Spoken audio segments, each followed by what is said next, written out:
En el anterior video vimos dos concepciones distintas de justicia social, de Amartya Sen y John Rawls, y un poco se agarraron a las piñas. Ahora vamos a ver otras dos teorías distintas. Tienen algunos puntos de sinodalidad, pero también algunos puntos de diferencia. Empecemos con el primero, Michael Wasler. Mira, te advierto que te va a costar entenderlo un poquito a primeras, y esa es una de las grandes críticas que recibe nuestro autor. En su obra Spheres of Justice, A Defense of Pluralism and Equality, ni en pedo me iba a salir eso de decirlo a primeras tampoco, argumenta que la justicia social debe entenderse en función de los diferentes bienes sociales y las esferas en los que estos se distribuyen, cada una con sus propios principios y normas internas. Tenemos la esfera de los recursos económicos, cuyo bien social es el dinero, la esfera de la educación, cuyo bien social es el acceso a esa educación, la esfera de la salud, su bien social es la atención médica, la esfera del poder político, su bien social es la participación política, y la esfera del reconocimiento y estatus, su bien social es el reconocimiento cultural. Para Wasler, la justicia social se basa en la idea de que esos bienes sociales deben ser distribuidos según los principios que sean propios de cada esfera. La igualdad para él no significa distribuir esos bienes sociales de la misma manera, sino distribuirlo de acuerdo a la lógica interna de esas esferas y de esas realidades. Es decir, como hay una diversidad de bienes sociales, Walser se aparta de toda teoría monolítica sobre cómo distribuirlos. La justicia social para él no se aplica con un único principio universal para todas las esferas de la vida social. Por ejemplo, los principios que guían la distribución de recursos económicos son la eficiencia y el mercado, pero estos dos principios no son los mismos que deberían guiar la distribución de atención sanitaria. Los principios de esa distribución de esa esfera de la salud son la necesidad y el acceso universal. Entonces debemos comprender profundamente las características y los propósitos de cada bien social y de la esfera correspondiente. La justicia social no es un principio uniforme para toda la vida. En otras palabras, para Walser, la justicia social no es tratar a todos de la misma manera en todos los aspectos, sino tratar cada aspecto de la manera adecuada según su naturaleza. El concepto que introduce Walser es el de la igualdad compleja, es decir, un sistema de justicia social en el cual los bienes sociales de cada esfera se distribuyen de manera diferente, pero sin que ninguno de esos bienes sociales afecte o influye o domine los bienes sociales de otra esfera, es decir, que no tienen que ver conexiones entre las otras esferas. Por eso es compleja. En términos formales, la igualdad compleja significa que la posición de un ciudadano en una esfera o con respecto a un bien social no puede ser socavada por su posición en alguna otra esfera con respecto a algún otro bien. Esto, por ejemplo, ocurre cuando el bien social del dinero influye en la esfera de la salud o en la esfera de la educación. Es decir, las mejores instituciones educativas o sanitarias solo son accesibles para aquellos que tienen el bien social del dinero, de los recursos económicos, que eso le corresponde a otra esfera, pero fíjate cómo influye en la vida de esa persona, en las otras esferas. La igualdad compleja sería esa búsqueda de evitar esa dominación de un bien social sobre otros, para que todo sea accesible para todos. Bueno, hasta ahora Walser iba más o menos bien, pero hasta ahí había cosas que yo les podía perdonar, pero para mí termina embarrándola mucho y se mete en un matete terrible cuando afirma que esas distribuciones en cada esfera responden a cada sociedad. Es decir, según él, cada sociedad tiene sus propios principios que rigen la distribución de cada esfera. Él le da mucha importancia a las comprensiones locales y comunitarias. Para él, la justicia social no debe ser llevada a cabo por un principio universal que pretenda que se aplique de la misma manera a todas las comunidades y a todas las culturas y a todas las regiones. O sea, para Walser, la justicia social no sería lo mismo en Argentina que en España, no sería lo mismo en Estados Unidos que en Japón, no sería lo mismo incluso dentro de un mismo país, provincia de Buenos Aires y la provincia de Catamarca. Para él, la justicia social debe llevarse con sus reglas y sus principios según cada comunidad, según cada cultura, según cada sociedad. Y eso es un matete terrible en el que se mete él y no puede salir. Lo que pasa es que Walser está empecinado en negar los enfoques universalistas, que intentan imponer una teoría monolítica de justicia social para todas las sociedades. Porque para Walser, esos enfoques no respetan los valores culturales y comunitarias de cada contexto. A ver, dejando de lado la concepción de la justicia social, dejemos eso de lado un poco, es verdad, y esto sí coincido, que las teorías universalistas suelen pecar muchas veces de estar desconectadas de las realidades locales, de las situaciones no ideales de un país lejano o de un sector lejano. Pero el problema es que Walzer usa esa cuestión para decir que la justicia social, justo, que la justicia social tiene que ser distinta en cada sector, y esa es mi diferencia y la que muchos críticos tienen con él justamente. Yo honestamente no creo que la teoría de Walzer sea una teoría de justicia social correcta. Por suerte no soy el único y ahora vamos a hacer un poquito de autopsia a la teoría de Walzer. Las críticas que él recibe es que justamente la delimitación de las esferas y la determinación de sus lógicas internas de cómo deben distribuirse esos bienes sociales son engañosas, arbitrarias y controversiales. Según él, cada sociedad o cada país o cada comunidad deben tener sus propias interpretaciones de cómo gobernar cada esfera. Pero hoy en día estamos en un momento de globalización tremenda en la que se comparten un montón de valores y miradas e interpretaciones distintas, sin importar en qué lugar del mundo estés, recibís toda esa información distinta y entonces se aprenden distintos valores y distintas delimitaciones. Entonces delimitarlos ya es un caos. Una misma sociedad puede ir transformándose o desgastándose con el tiempo. Los valores que tiene hoy no los puede tener el día de mañana y así. Incluso en la práctica vemos que esas esferas no están del todo separadas, y por más de que Walzer diga que un bien social como por ejemplo el dinero no debería influir en las otras esferas, la verdad es que lo hace y mucho, y es como se mueve el mundo también. También le critican de que el mundo no necesita teorías muy enredados y confusos, no por ello teorías simples o reducidas, pero sí que se entiendan más para que sean más aplicables a políticas públicas. 16 años después, otro autor recorre el mismo camino que Walzer, tropieza con la misma piedra: David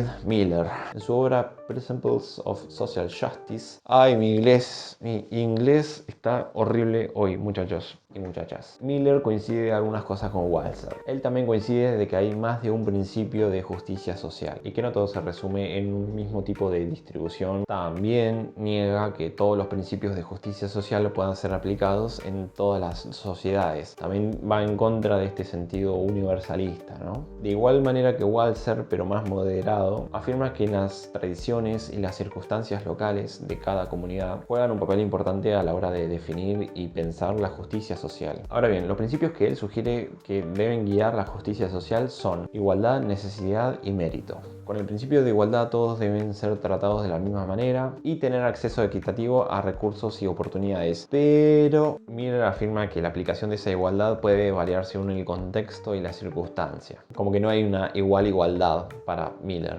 Con el principio de necesidad se apunta a que los recursos deben ser distribuidos de igual manera para todos, para al menos cubrir las necesidades básicas. Esto también implica que aquellos que tienen mayores necesidades a su vez deberían recibir mayores recursos para alcanzar un mínimo aceptable de bienestar. Y con el principio del mérito dice que las personas deberían recibir recompensas por sus contribuciones o esfuerzos. Esto lo vemos comúnmente en el sistema educativo o en el trabajo, en el que se valora a aquellos que tienen un mejor desempeño y más productividad. Ahora bien, ¿cómo influyen estos tres principios de justicia social? Veamos tres ámbitos: educativo, laboral y el sistema de salud. En el ámbito educativo, el principio de igualdad podría implicar que todos los estudiantes tengan acceso a la misma calidad de educación independientemente de su origen socioeconómico. Al mismo tiempo, el principio de mérito podría justificar la provisión de recursos adicionales y oportunidades especiales para estudiantes que demuestren un alto rendimiento académico. El principio de necesidad podría implicar un acompañamiento psicopedagógico especial para aquellos que presenten dificultades en el aprendizaje. En el mercado laboral, el principio de igualdad podría implicar que los mismos trabajadores de una empresa ganen exactamente lo mismo sin distinciones de género o sin distinciones de ningún tipo. El principio de mérito podría apoyar la idea de que los empleados reciban salarios y promociones basados en su desempeño y contribuciones. A su vez, el principio de necesidad podría justificar la implementación de un salario mínimo para asegurar que todos los trabajadores puedan cubrir sus necesidades más básicas. En un sistema de salud, el principio de igualdad podría implicar que todos tengan el mismo tratamiento sanitario sin distinciones de persona. El principio de mérito podría implicar cuestiones de obra social. El principio de necesidad permite que los recursos se distribuyen en función de las necesidades médicas de los pacientes, asegurando que aquellos con diagnósticos más graves reciban el tratamiento prioritario. Pero hay un problema en la lógica de Miller. Si nos encontramos en una sociedad con recursos muy limitados, estos tres ámbitos, educación, trabajo, salud, serían afectados negativamente por el principio de igualdad. ¿Quién diría que la igualdad era la trampa, no? Por ejemplo, imagínate que no hay recursos para cuidar de la salud de todos los pacientes o de los casos más graves, más urgentes y más costosos. Entonces ese sistema de salud, esa sociedad va a enfocarse más en lo que sí puede cubrir y no en los casos más graves y caros que no puede cubrir. Lo mismo con la educación, habría gratuidad pero no calidad. Incluso no habría recursos para cuestiones de mantenimiento en escuelas o hospitales. Y en el ámbito del trabajo, si se quiere mantener ese principio de necesidad de que todos tengan una remuneración justa, al menos con un salario mínimo establecido, que sea coherente, pero a su vez estamos en un contexto donde hay pocos recursos para pagarle lo que se le debe a todos los trabajadores. Entonces, la típica solución que se encuentra a esos problemas son los despidos masivos y descontrolados. Como no se le puede pagar el mínimo al trabajador especializado, se lo despide, por más de que la empresa necesite todos esos trabajadores. Esto que acabo de mencionar es muy peligroso si los medios de comunicación que juegan para el poder concentrado de un país establecen la idea de que no hay plata, con el propósito de no invertir los recursos que de verdad existen para hacer la jugada sucia de transferir los recursos a políticos o a empresarios, dejando a la población en una igualdad de miseria. En Argentina, por ejemplo, dejaron de ayudar a los pacientes oncológicos, a los comedores sociales de los barrios, de las villas. Más o menos tenemos esta cifra de despidos en tan solo unos pocos meses de este nuevo gobierno. Y también la educación pública, sobre todo la universitaria, está en peligro. Yo honestamente no sé qué va a pasar con mi carrera universitaria, y todo con la cobertura mediática que quiere hacernos creer que la igualdad de miseria tiene sentido. Entonces, si el principio de igualdad puede ser tramposa, mirar lo siguiente. Otra crítica que le hacen a Miller es que hablar de principios de necesidad y mérito suele ser bastante conflictivo. Suelen chocar. Muchos creen que la necesidad de una persona es por falta de méritos y esfuerzo. La tensión entre el mérito y la necesidad se da justamente por una falta de igualdad en la dignidad, lo contrario a la igualdad de miseria. Siempre decimos que todos los seres humanos tenemos la misma igualdad en dignidad, pero muchas veces creemos que esa dignidad es una porquería. Entonces no sirve mucho decir eso si esa igualdad en dignidad la consideramos como una porquería. Por eso la Iglesia Católica declaró hace poquito que todo ser humano tiene una dignidad infinita. Es decir, que la igualdad se construye en una dignidad superlativa. En este sentido, los derechos humanos nos igualan. Tenemos el mismo derecho a la salud, a la libertad, a la dignidad, a la educación, al techo, al trabajo, etc. Pero sin una igualdad verdadera, la necesidad se transforma para muchas personas con enfoques individualistas en falta de esfuerzo. Ustedes saben que algunas veces me encontré con algún caradura que vive de rentas, vive de la política, vive de su familia, vive de una herencia, pero no hace nada. Y se refiere a los cartoneros diciendo ¿por qué no van a laburar? Más de una vez he visto desde la ventana en Córdoba, en Buenos Aires, en La Plata, a personas que buscan en la basura, seleccionan, acarrean y cuidan nuestro planeta porque hacen posible el reciclado. Pero me impactó uno que yo lo veía a la mañana temprano, lo veía a la tarde, a la noche volvía, lo veía también trabajando. Entonces un día le pregunté, che, ¿cuántas horas trabajas vos? Y me dijo 12, 15, porque tengo una familia grande que mantener. Ah, le digo, pero no los ves nunca a ellos. No, dice, yo tengo que elegir. O estoy con ellos, que es lo que me gustaría, o les doy de comer. A pesar de eso, te aparece algún parásito bien vestido que los manda a laburar. Vayan a laburar vagos. ¿Hasta dónde llega la degradación cultural de nuestra sociedad? Donde hay gente que repite esos juicios lapidarios ideológicos sin el menor respeto por el sufrimiento y la dignidad del otro. Por eso yo quisiera plantear esto. Miremos una persona que nació en una buena familia, acrecentó su patrimonio, llevó una linda vida con una casa hermosa, autos, vacaciones en el exterior. Todo bien, nadie se lo cuestiona. Tuvo la suerte de crecer en condiciones adecuadas, pero además se esforzó, hizo lo que se llaman acciones meritorias. Así, con energías y tiempo, construyó una vida acomodada para él y para sus hijos. Pero al mismo tiempo un cartonero, con los mismos méritos o mayores, con esfuerzos todos los días de la mañana a la noche, con mucho tiempo invertido, dedicación y sudor, no tiene nada. Con los mismos esfuerzos, con los mismos méritos, no tiene nada. No tuvo la suerte de nacer en el mismo contexto y por más que haya sudado, apenas si pudo sobrevivir. ¿No tiene méritos él? Por otro lado, con Miller pasa lo mismo que Walzer, se repiten las mismas críticas. Si la aplicación de la justicia social depende de cada sociedad, resulta que los valores que son circunstanciales o culturales pueden cambiar con el tiempo también, lo que lleva a que constantemente las sociedades estén reevaluando la justicia social, cómo es, cómo debe aplicarse, que sí, que no. Constantemente va a estar en esa tensión y no va a haber un lineamiento claro. En este sentido, la justicia social termina siendo una convención social que depende de cada época y de cada lugar. Por ejemplo, pensemos que un gobierno en un país puede tener un enfoque de la dignidad infinita de cada persona, entonces se enfoca en una justicia social basada en esa. Pero después viene otro gobierno que tiene un discurso más del mérito y del mercado y una concepción más individualista y no colectiva, es decir, todo lo contrario, y desarma toda esa idea. Entonces, mientras que algunos piensan que los derechos surgen de las necesidades y el otro piensan todo lo contrario, con un modelo ultraconservador anarco-libertario, así es como después la justicia social se transforma para ellos en una aberración y lo hacen política de Estado, el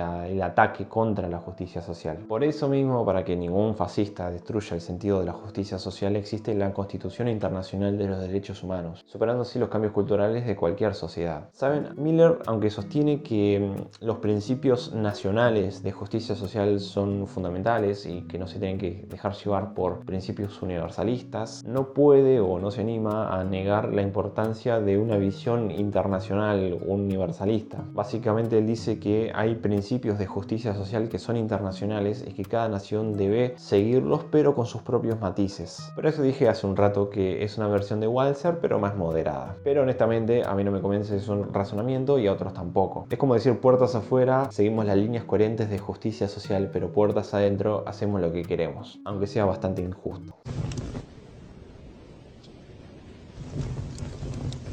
Seguramente estas dos teorías de justicia social no te dejan satisfecho, a mí no me dejan satisfecho, no me gustan, y si no te pareció muy satisfactorio esas definiciones de justicia social, capaz esta de acá te puede llegar a gustar un poquito más. Así que te recomiendo que lo veas. Y si tenés un día gris, acordate siempre seguir luchando y nunca quebrar tu espíritu. Adiós.